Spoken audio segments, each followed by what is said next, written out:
Hello YouTube, this is Aaron Connor Reviews, and I will be doing a review of the, well, sort of new released Nintendo 3DS. I'll be going over it today. The first thing you'll notice is the 3DS looks just like you would see, a lot of commercials around and everything.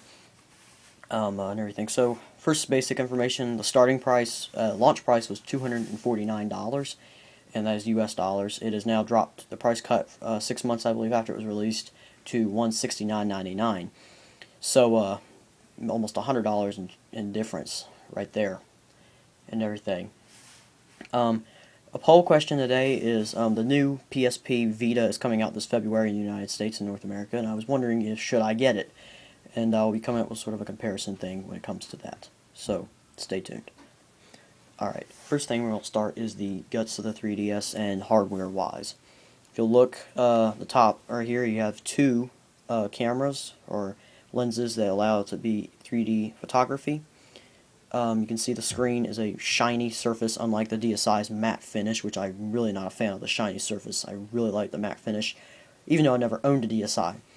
So, never owned a DSi before. My brother had an XL, but it was shiny, so I really didn't get to play around with that much. There's the addition of a new notification light here, which is a quite handy feature, if you're really into one of those gamer kind of things or whatever. So that kind of helps a little bit. Another thing you'll notice is, well, there's no notification lights on the side here that tell you probably what the DSi did. So that's a little bit different. On the side we have the headphone jack, which is moved from here, which you now have two indication lights for power and whether it's being charged or not. The volume slider has returned from the DS Lite, which I'm not a fan of, the slider. I like the button configuration of the DSi, quite nice.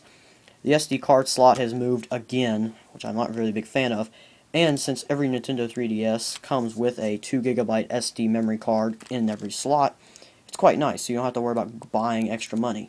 I do praise Nintendo for that, thankfully, because I didn't have to worry about buying a SD card right after I bought my DS or my PSP or whatever else I had that required a memory card for additional memory. On the back side, you have the game card slot, which I have Mario Kart 7, and if you'll notice, the game cards have had a bit of a slight tweak by adding a small notch, which doesn't allow these to fit in any other DS, so you can't play these, only on the 3DS. Another thing you'll notice is the charging thing, which accepts a DSi charger. So if you have a DSi and have upgraded from a DSi, you'll feel just at home and you don't have to worry about buying a whole nother charger. I do praise Nintendo on that again. You have the stylus, which is in the most idiotic place they could have possibly put it, and the stylus does extend, so that's kind of a pain in the butt when you're trying to play. And you can't pause your game. Left and right shoulder buttons are the same, and they require a clicking noise, which is quite nice, so it gives responsive feedback. Now we'll open the system up. The system does appear to be a really blue, but it actually doesn't quite look as blue as it does here in real life because there's a slight false color kind of deal. I'm not quite sure what's up with that, but all I know is there's a slight tint to green to it, so it's not quite aqua blue. But other than that, if you'll notice, if you're a long-time DS owner, you'll notice that there are two screens, which I'm glad. The D-pad is still here, which has been moved slightly down to make room for the analog circle pad, which is the bomb. In fact, compared to the PSP, which I'll do a whole nother review on, you can see the analog stick is just a little stub compared to the 3DS, so there's some obvious advantages. And the PSP slider is very rough on your fingers, but I mean it does get a good grip, but I would have to go with the 3DS on that one. You'll also notice the A, B, and X, Y buttons are on the side here. They've also moved the power button again. So also the select and start buttons have moved from physical buttons to membrane buttons, which I'm not a big fan of because they feel slightly cheap in my hands. The bottom screen is a touch screen, which is at 240 by 380 pixels, I believe, or something in that resolution. It's been bumped up a little bit, but it's nothing to brag about. The top screen, obviously, everybody knows by this time that is able to produce stereoscopic 3D images. No big surprise there. You have the stereo speakers here, which are quite nice and have the virtual surround sound built-in feature. You have the internal camera, which has moved from the hinge to the actual top of the system, which I'm actually quite a big fan of because the camera on here was prone to getting dirty and stuff like that. My hands would get fingerprints on the lens, and that was a big problem. On the side here, you'll notice there's the addition of a depth slider, which allows you to increase the intensity of the 3D by going up and then turning it off completely. Most people do think the 3D is a gimmick, and no, I don't think it's a gimmick. If it was a gimmick, why would I buy that?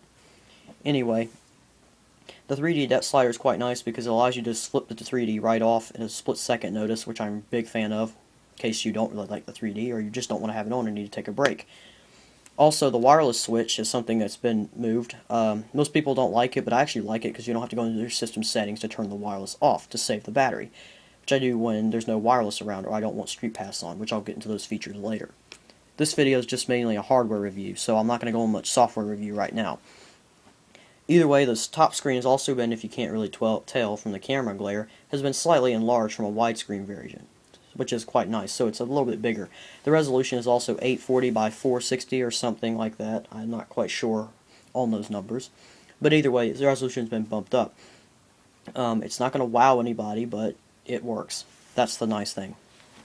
Also, the touchscreen here is also up slightly bit, so if you'll notice from here, it's up a little bit. The microphone has also changed, so it was from the hinge, which you could clearly say, and it said mic next to it.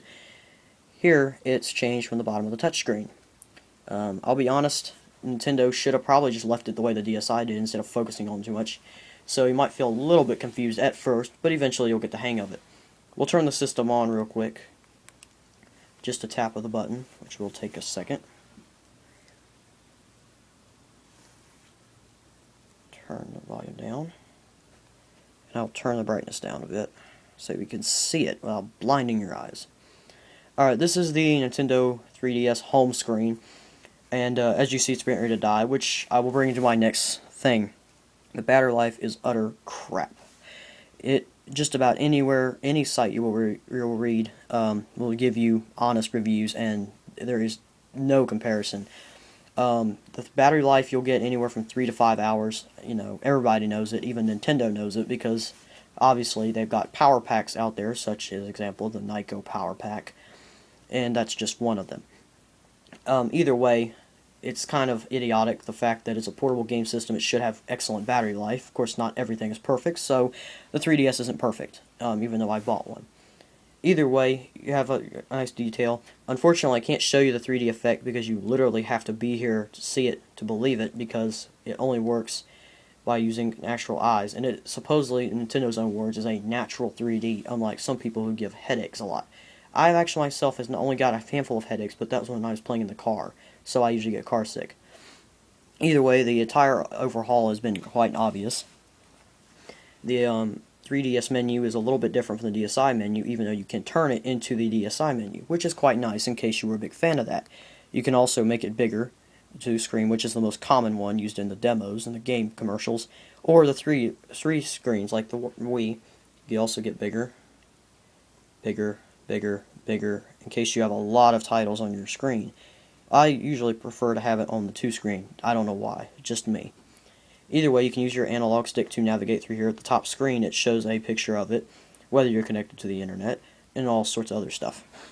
There's also been a couple of add-ons like brightness right from the home menu. You have levels of 1, 2, 3, 4, and 5, which is basically blinding you. There's also a new feature called power saving mode, which allows you to turn the power saving mode on or off for affect performance. It does affect your screen variations. This is it off, not that you could probably tell, everything. In real life, there actually is some noticeable changes. The color appears to go away, and the quality and clarity go a little bit away too. But either way, back to the thing.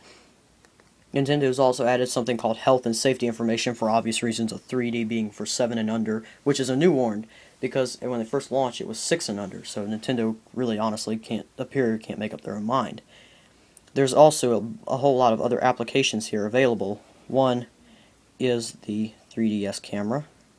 Go back to that. The 3DS camera works in the same way the DSi camera does, with a little bit more tweaking. Personally, I think the DSi actually has the most features for editing it compared to the 3DS, which focuses mainly on the 3D photography area in the category. Another one is 3DS sound, which Nintendo finally has praised it, thank goodness, has allowed the 3DS to play MP3 files other than the bloody AAC files that the old DSi had to use. So, bit of a disadvantage there, or advantage if you would like to call it that way.